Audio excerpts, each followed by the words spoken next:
Coming up, the Boston Celtics, absolutely unstoppable, and it seemed like nobody wanted to win in OKC last night. This is Locked On Now NBA.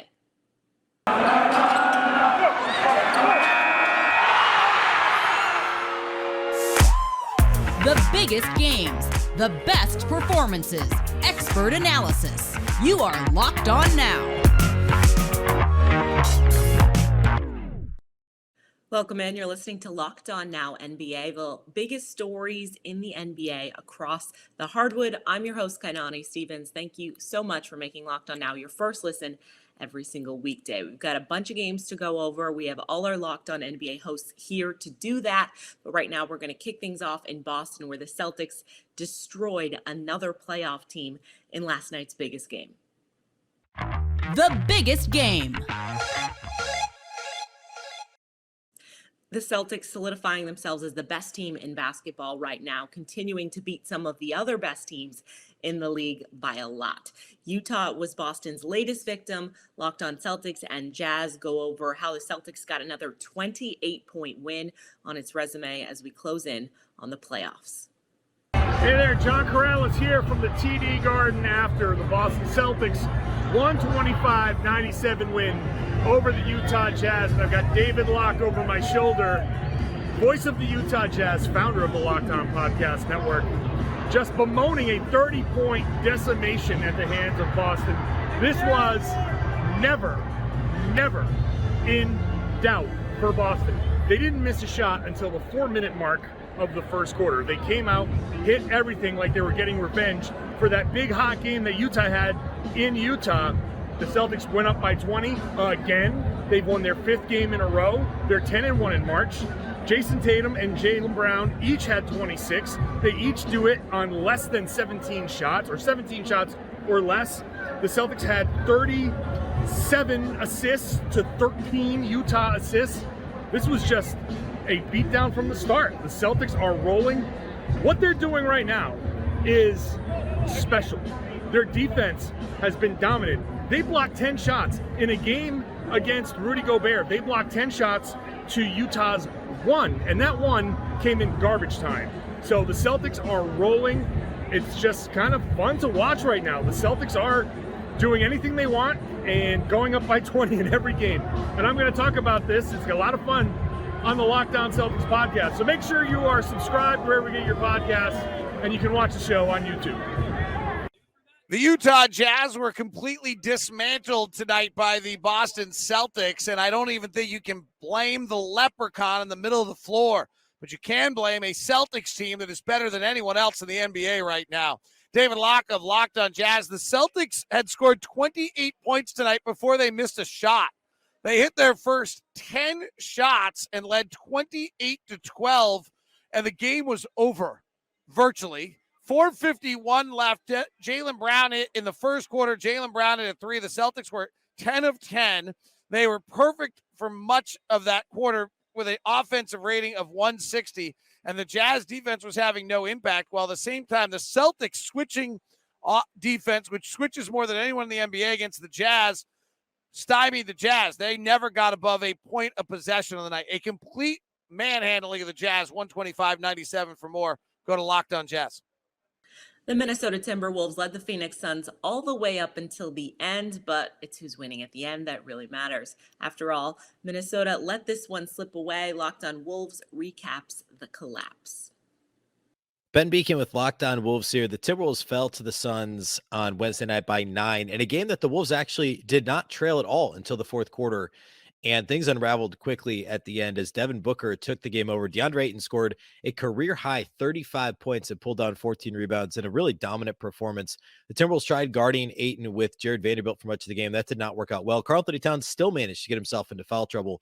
And in a game where there were 8 technical fouls called, to me, the only real sin that the officials committed, besides being a little too whistle-happy with the technicals, was the way Towns was officiated. A number of Cats 5 fouls were touch fouls at best.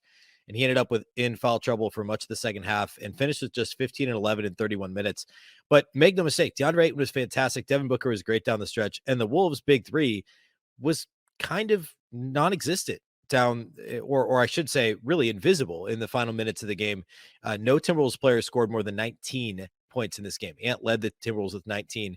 Nobody had more than that. So a disappointing finish to be sure. A game that the Wolves went toe-to-toe with the defending Western Conference champs and the league's best team this season for roughly 40 of the 48 minutes. It just unraveled at the end. We're going to break it all down, what exactly happened, what the Wolves should have done differently, could have done differently on the postgame podcast. Make sure you subscribe to Locked On Wolves for all things Timberwolves. Any absence of John Morant continues to not be a problem for the Grizzlies right now as they beat the Brooklyn Nets at home last night. Our Locked On Grizzlies host tells you who's been stepping up in the superstars' place. The Memphis Grizzlies embarked on a very special Wednesday night regular season game, a game that many thought felt like a playoff atmosphere. Sean Coleman here with the Locked On Grizzlies podcast.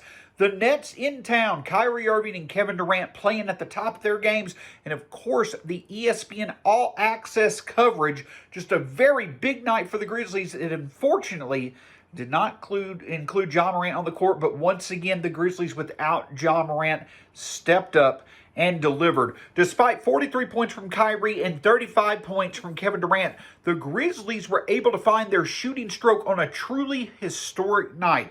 DeAnthony Melton, 6 threes, 23 points.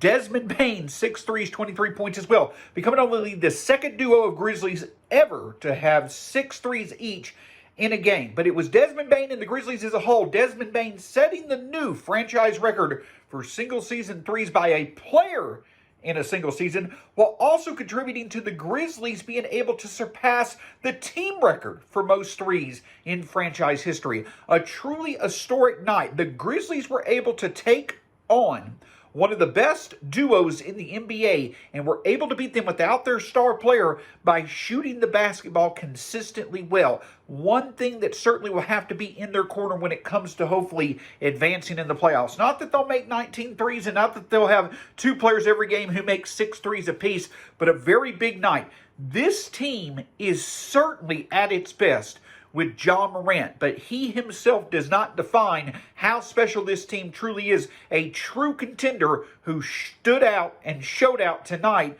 especially from deep. This and much more on tomorrow's edition of the Locked On Grizzlies podcast.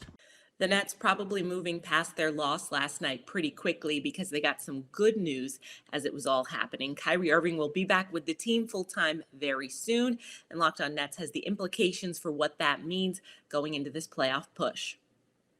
The Brooklyn Nets lose to Memphis, but does the Nets fan base really care? Because we are about to get the breaking news of Kyrie Irving being able to play full-time at home at the Barclays Center for the remainder of the season and the playoffs. This objectively came out of nowhere, given all the speculation around the New York City mandate and the athletic performance of Kyrie Irving not being one of the assets Brooklyn was going to be able to use. Now, instead, while the short-term prospects are difficult, securing anything above the 8th seed potentially and still being a part of those playing game scenarios, you feel a heck of a lot better going into that battle, knowing that Kyrie Irving will be right there alongside Kevin Durant, trying to get out of the play-in, trying to take on the playoff spectrum and bring a new level of fear to anyone in the Eastern Conference who thought Brooklyn was going to be an easy out. Coming up, the Golden State Warriors bounce back to beat one of the best teams in the East. This is Locked On Now NBA. Today's edition of Locked On Now is brought to you by Built Bar, the best tasting protein bar out on the market. They're low calorie, low carb, low fat, but high in protein. They taste great too. They're made with 100% real chocolate. They also have some new ones made with protein infused marshmallow and tons of different flavors. So there's lots of stuff. You can always find one that you like. If you head over to built.com, you can use promo code LOCKED15 to get 15% off your order. Just make sure you head over and use that promo code LOCKED15 for 15% off your order at built.com. Welcome back to Locked On Now. I'm Kainani Stevens. Thank you for making Locked On Now your first listen every single weekday. The Golden State Warriors made up for a really bad loss on Tuesday by frustrating the Miami Heat in Wednesday's best performance. The best performance. Hold up. The Warriors took a tough situation on the court on Tuesday, bounced back big on Wednesday as they took down the Miami Heat. With the recap of the show on the court, Locked On Warriors has more. Cyrus Sauts is here with your Locked On Warriors, Locked On Now. recap what a difference a day makes. Just one day after a colossally disappointing loss to the Orlando Magic, the Warriors bounced back with a 118-104 victory over the Eastern Conference leading Miami Heat. 4 players for the Warriors scored 20 or more points, capped by Jordan Poole's 30-point performance. Jonathan Kuminga was having a fantastic game of his own before fouling out in the fourth quarter, and the Warriors started the third quarter with a 19-0 run, which really proved to be the difference as the Warriors snap a 3-game losing streak and now pull 3 games ahead of the Utah Jazz. Gary Payton also made a nice return after he only played 6 minutes yesterday, played 27 tonight, solid defensively, adding 11 points. This was just all in all a great victory, Dub Nation, a well-deserved win and a well-needed win for morale purposes. As the Warriors improve to 48-25 on the year with 9 games remaining in the season. We're going to break it all down tomorrow on Locked On Warriors. But again, a huge win just for the simple reason that the team was sliding, morale was low, and with a short-handed team, Stephen Curry out, Klay Thompson out, Draymond Green out, Otto Porter Jr. out, Andre Iguodala, who might be coming back soon. We'll talk about that tomorrow as well, out. And despite that, the Warriors come away with the win in Miami, 118-104. Follow me on Twitter. Dog Surf Roadshow is my Twitter handle, and you can follow the Locked On Warriors Twitter account at Locked On Dubs. The Oklahoma City Thunder and the Orlando Magic played a game that seems like neither team wanted to win. Both teams fighting for draft position. Locked On Magic and Thunder recap this battle of tanking teams. Well, that was one of the worst ever wins in Thunder history. The Thunder beat the Magic 118-102, and they split the season series with Orlando after dropping Sunday's game.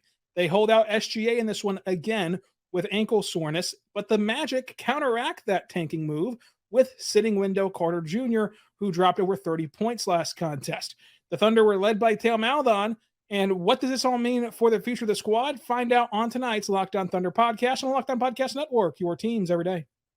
This is Philip Rossman-Reich, the host of Locked On Magic. You never like to be the team that another team ends a 10-game losing streak on, but you also don't like to be the team that accidentally wins a game that could screw your lottery odds up, but you also don't like to be the team that has its starters dominate the game and have a wild plus-minus differential between starters and bench players. But you don't like to be the team that celebrates losing.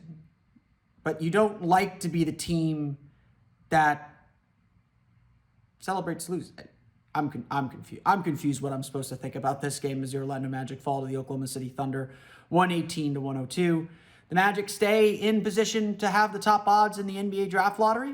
They're second now, I believe, after Detroit's lost tonight. I don't even know what's going on. But the Magic lose. They probably could have won if they played their starters.